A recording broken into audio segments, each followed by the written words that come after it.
Googly 2013 Kannada ಭಾಷೆಯ romantic ಹಾಸ್ಯ ಚಲನಚಿತ್ರವಾಗಿದ್ದು, ಪವನ್ ಒಡೆಯರ್ ನಿರ್ದೇಶಿಸಿದ್ದಾರೆ ಮತ್ತು ಜಯನಾ ಕಂಬೈನ್ಸ್ ನಿರ್ಮಿಸಿದ್ದಾರೆ. ಇದರಲ್ಲಿ ಯಶ್ ಮತ್ತು ಕೃತಿ ಕರ್ಬಂದ್ ಮುಖ್ಯ ನಟರಾಗಿದ್ದಾರೆ. ಅನಂತ್ ನಾಗ್ ಮತ್ತು ಸಾಧು ಕೋಕಿಲ್ ಪ್ರಾಥಮಿಕ ಪೋಷಕ ಪಾತ್ರಗಳನ್ನು ನಿರ್ವಹಿಸಿದ್ದಾರೆ.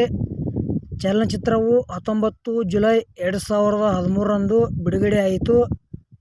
ಚಿತ್ರವು ಹೆಚ್ಚು ಸಕಾರಾತ್ಮಕ ವಿಮರ್ಶೆಗಳನ್ನು ಪಡೆಯುವ ಮೂಲಕ ಗಲ್ಲಾಪೆಟ್ಟಿಗೆಯಲ್ಲಿ ಯಶಸ್ಸನ್ನು ಕಂಡಿತು.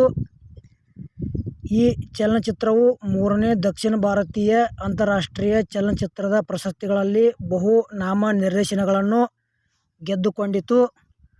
11 ವಿಭಾಗಗಳಲ್ಲಿ ನಾಮನಿರ್ದೇಶನಗೊಂಡ ಈ ಚಿತ್ರವು ಅತ್ಯುತ್ತಮ ನಿರ್ದೇಶಕ ಪವನ್ ಒಡೆಯರ್, ಅತ್ಯುತ್ತಮ ಛಾಯಾಗ್ರಾಹಕ ವೈದಿ ಎಸ್, ಅತ್ಯುತ್ತಮ ಗೀತರಚನೆಗಾರ ಪವನ್ ಒಡೆಯರ್ ಮತ್ತು ಅತ್ಯುತ್ತಮ ಫೈಟ್ ಕೊರಿಯೋಗ್ರಾಫರ್ ರವಿವರ್ಮ ಪ್ರಶಸ್ತಿಗಳನ್ನು ಗೆದ್ದಿದೆ.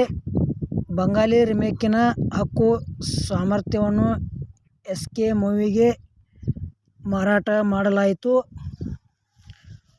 ಪಾತ್ರ ವರ್ಗ: ಮಹಿಳೆಯರನ್ನು ದ್ವೇಷಿಸು ಆದರೆ ಸ್ವಾತಿಯನ್ನು ಪ್ರೀತಿಸುವ ಶ್ರೀಮಂತ ಉದ್ಯಮಿ ಶರತ್ ಪಾತ್ರದಲ್ಲಿ ಯಶ್, ಮೈಸೂರಿನ ವೈದ್ಯಕೀಯ ವಿದ್ಯಾರ್ಥಿನಿಯಾಗಿ ಸ್ವಾತಿ ಪಾತ್ರದಲ್ಲಿ ಕೃತಿ ಕರ್ಬಂದ ಶರತ್ನನ್ನು ಪ್ರೀತಿಸುತ್ತಾಳೆ ಮತ್ತು ನಂತರ ಸರ್ಕಾರಿ ಆಸ್ಪತ್ರೆಯಲ್ಲಿ ವೈದ್ಯಳಾಗುತ್ತಾಳೆ. ಶರತ್ ತಂದೆಯಾಗಿ ಅನಂತ್ ನಾಗ್, ಸುಧಾ ಬೆಳವಡಿ, ಕೌಶಲ್ಯ ಶರತ್ನ ತಾಯಿ. ಮುಸ್ತಫಾ ಪಾತ್ರದಲ್ಲಿ ಸಾಧು ಕೋಕಿಲ್, ರವಿ ಜೋಶಿ ಪಾತ್ರದಲ್ಲಿ ನೀನಾಸಂ ಅಶ್ವಥ್, ಮಧು ಸ್ವಾತಿಯ ಸ್ನೇಹಿತನಾಗಿ ದೀಪು, ಶರತ್ ಸ್ನೇಹಿತನಾಗಿ ಅಶೋಕ್ ಶರ್ಮಾ, ಶರತ್ ಸ್ನೇಹಿತನಾಗಿ ಗೋಪಾಲಕೃಷ್ಣ ರಾಲ್. ಏನೋ ಏನೋ ಆಗಿದೆ ಚಿತ್ರದಲ್ಲಿ ಪವನ್ ಒಡೆಯರ್ ವಿಶೇಷ ಪಾತ್ರದಲ್ಲಿ, ಸೌರವ್ ಲೋಕೇಶ್ ಸ್ಥಳೀಯ ಗೂಂಡಾ. ನಿರ್ಮಾಣ: ಪಳನಿರಾಜ್ ಮತ್ತು ರವಿವರ್ಮ. ಸಾಹಸ ದೃಶ್ಯಗಳಿಗೆ ನೃತ್ಯ ಸಂಯೋಜನೆ ಮಾಡಿದ್ದು ಮುರಳಿ ನೃತ್ಯ ಸಂಯೋಜನೆ ಮಾಡಿದ್ದಾರೆ. ಜೋಶುವಾ ಶ್ರೀಧರ್ ಹಾಡುಗಳಿಗೆ ಸಂಗೀತ ಸಂಯೋಜಿಸಿದ್ದಾರೆ ಮತ್ತು ಕನ್ನಡ ಕಿರಿಯ ಸಂಗೀತ ಸಂಯೋಜಕ ಮತ್ತು ರಾಜ್ಯ ಪ್ರಶಸ್ತಿ ಪುರಸ್ಕೃತ ಅನೂಪ್ ಸಿಳಿಯನ್ ಹಿನ್ನೆಲೆ ಸಂಗೀತ ಸಂಯೋಜಿಸಿದ್ದಾರೆ. ಸಾಹಿತ್ಯವನ್ನು ಯೋಗರಾಜ್ ಭಟ್, ಜಯಂತ್ ಕಾಯ್ಕಿಣಿ, ಪವನ್ ಒಡೆಯರ್ ಮತ್ತು ಕವಿರಾಜ್ ಬರೆದಿದ್ದಾರೆ.